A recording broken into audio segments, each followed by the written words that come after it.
Hello, ladies and gentlemen. Introduce myself. My name is Nelsi Magdalena Papahan, Class 1B. Here I will tell you about the legend of Sijangui Island, Riau Island. Once upon a time, there was a famous commander of Riau. Commander Kawal was his name. Not only was smart and brave, the commander-in-chief Kawal was also famous for his magic.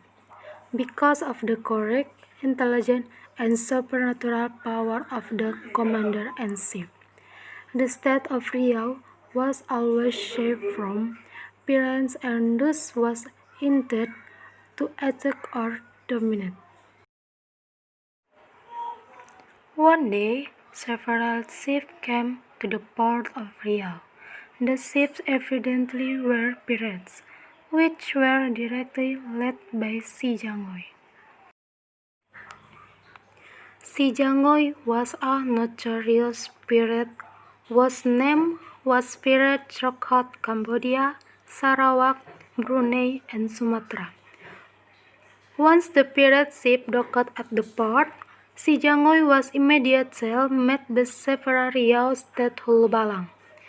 The leader of Hulu Balang reports Sijangoi's arrival to Commander Kawal.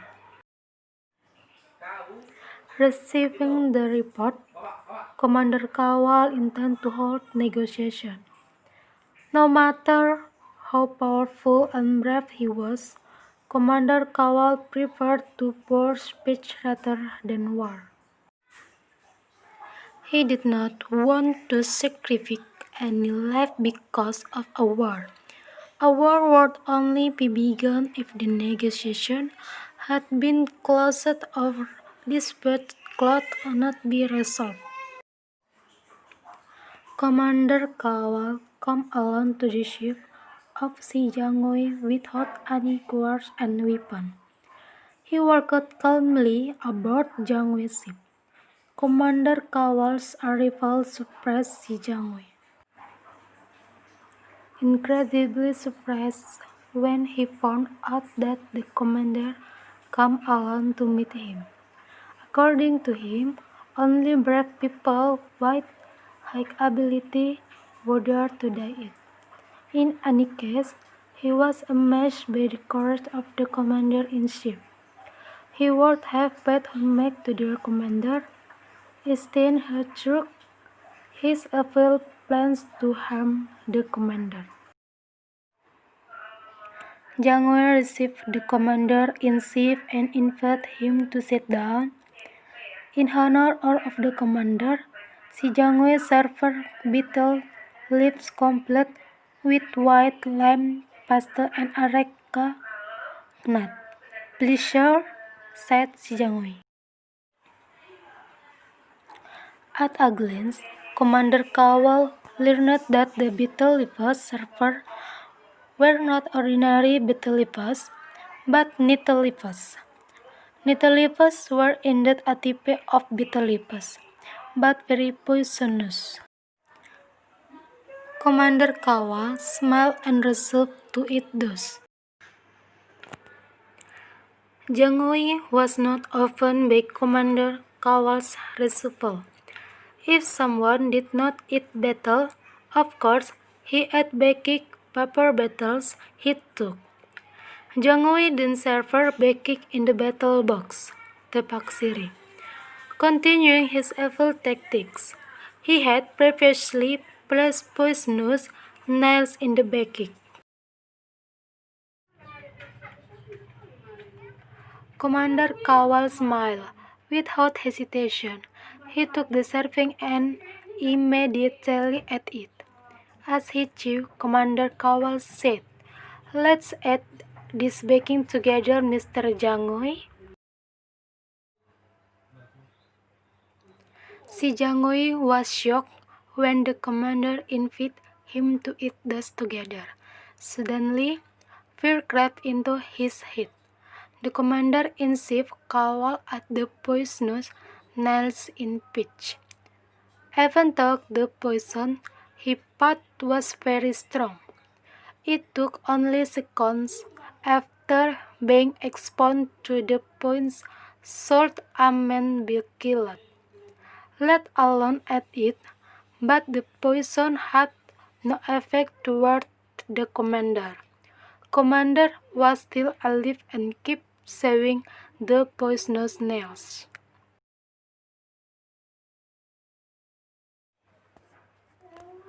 Jiang Wei was confused. His nervousness became even worse when he saw the commander broke the baggage with his fingers. All of that showed how high the supernatural power of him. Considering that those were poisonous nails, he could imagine if the commander's finger could break every bone in his body. Forgive, forgive us, sir, Jiang Wei suddenly said and beat the knees. We admit defeat. Si Jiang Wei immediately ordered all his men to leave the anchor and to leave the port of Riau. Before the ship set sail, the Jiang Wei drew the script into the sea while vowing, "If this baggage sink, I won't come to this place again."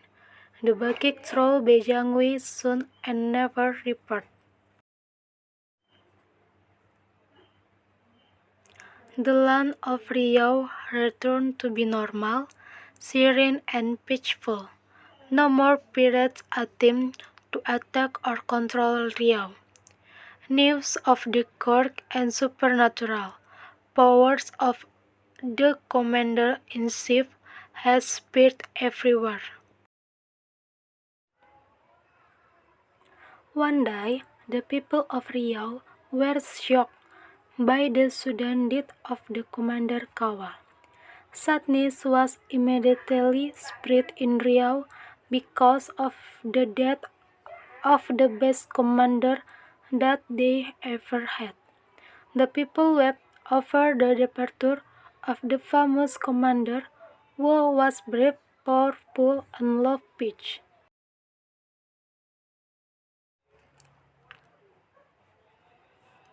Commander Kawal's death was heard by Si Jiang Wei.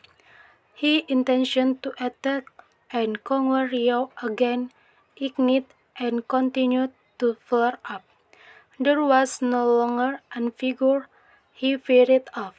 It made him immediately order all his men to sail to Riau. "We attack and occupy Riau," he shouted excitedly.